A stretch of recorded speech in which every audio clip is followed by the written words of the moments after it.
তিনি বলছিলেন যে আওয়ামী লীগের যে কার্যক্রম সেটি বন্ধই থাকে, সেটি তিনি বলেছেন। কিন্তু এটা নিয়ে বিভিন্ন গণমাধ্যম ছাড়াও সামাজিক যোগাযোগ মাধ্যম আসলে কিছু কিছু যে ক্লিপ অথবা একটা কোটেশন দিয়ে বলতে থাকে নানা রকম খবর, যে হয়তো ভেতরে ভেতরে আওয়ামী লীগকে এক ধরনের আবারও সামনের দিকে নিয়ে আসার জন্য হচ্ছে বিএনপি কাজ করছে, এরকম বিরোধী দলও অনেক ধরনের মন্তব্য করেন। তারা বলেন আসলে আপনার দৃষ্টিতে আসলে ঘটনাটা কি?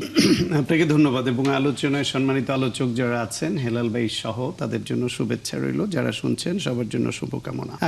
আওয়ামী লীগ প্রশ্নে আসলে সরকার এককভাবে কোনো সিদ্ধান্ত এখন নিতে পারে, কারণ গণ অভ্যুত্থানে পরাজিত গণহত্যাকারী একটা রাজনৈতিক শক্তি, তারাই গণহত্যার পর আর আসলে রাজনৈতিক শক্তি হিসেবে নেই।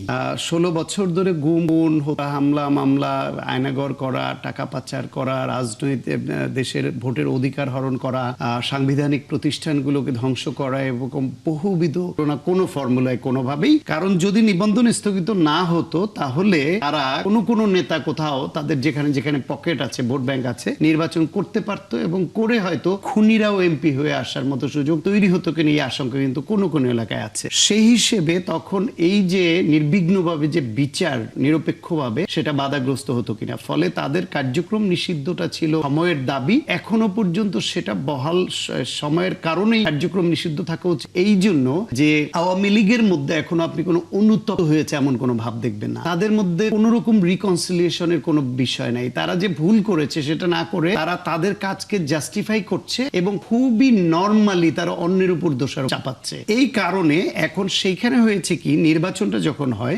নির্বাচনের সময়ে আওয়ামী লীগের যারা পলাতক তারা তো একভাবে গেল, যারা খুবই বোনাফাইড নেতা ছিল কেউ কেউ ভোট দিবে না তারা একটা অংশ গেল, কিন্তু বড় একটা অংশ তাদের যে কর্মী সমর্থক যারা তাদের তো ভোট দিয়েছে। এই ভোটটা কোথায় দিবে? ভোটটা কোথাও বিএনপি কে দিয়েছে, কোথাও জামাত ইসলামকে দিয়েছে বা তাদের জোটকে, কোথাও অন্য স্বতন্ত্রকে দিয়েছে। ভোটের ইকুয়েশনে তখন এলাকা ভিত্তিক লোকালি জামাত ইসলাম এবং বিএনপির প্রার্থীদের সঙ্গে লোকালি আওয়ামী লীগের কোনো লেভেলে হয়তো একটা আন্ডারস্ট্যান্ডিং হয়েও থাকতে পারে। তার অংশ হিসেবে কোথাও কোথাও তারা সাহস দেখিয়ে কার্যালয় খুলেছে, কিন্তু খুললো আবার যুবদল ছাত্রদল তারা গিয়ে আবার ওটা আবার বন্ধ করেছে।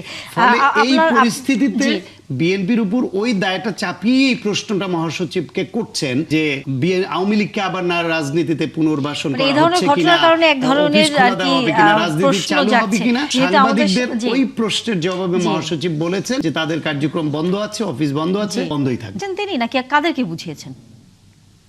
আপনি কিছুটা হলেও ঠিক বলেছেন যে দেখেন, ডক্টর ইউনূস সরকার এই কার্যক্রমটা বন্ধ করেছিল যে আনটিল দ্য লাস্ট ভার্ডিক্ট কাম, যতক্ষণ না শেষ রায়টা আসে ততক্ষণ পর্যন্ত আওয়ামী লীগের কার্যক্রম বন্ধ থাকবে। সুতরাং সেই অর্থে যদি আওয়ামী লীগের নেতাকর্মীরা দলীয় কার্যক্রম করে, বিশেষ করে দেখেন ওই যে 32 নম্বর ধানমন্ডির অফিসে একবার 7ই মার্চের ভাষণ বাজালো এবং বিভিন্ন রকম কর্মকাণ্ড করে, এটা কিন্তু আইনের দৃষ্টিতে অপরাধ। যেহেতু ডক্টর ইউনূস সরকার এই আইনটা করেছে, এই আইন যেহেতু তো লিফট হয়নি, সুতরাং এই অনুযায়ী তাদের উপর আপনার প্রশাসনিক ব্যবস্থা নেওয়া যেতেই পারে। এই ব্যবস্থার সাথে বিএনপির কোনো সম্পর্ক নেই। যে সায়ন্তবা একটা কথা বলছেন যে ছাত্রদল বা যুবদল বন্ধ করছে, এই দায়িত্বটা কিন্তু পুলিশের। এটা ছাত্রদল বা যুবদল করছে কিনা আমি জানি না, দায়িত্ব কিন্তু পুলিশের। আর বাকি যে দলগুলো, বাকি যে কথাগুলো বলছেন, এখন এটা হয়তো এমন কোন ইন্ডিভিজুয়ালস আছেন যে যিনি হয়তো আওয়ামী লীগের সমর্থক বা সমানুদ্দায়ী, এই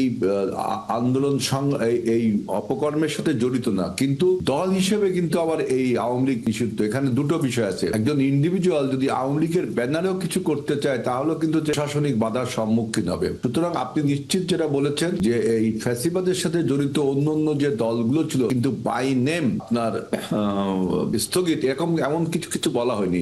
যারা মানবতা বিরোধী অপরাধ বা অপকর্মের সাথে জড়িত না, তারা রাজনীতিটা করতেই পারে। আরেকটা কথা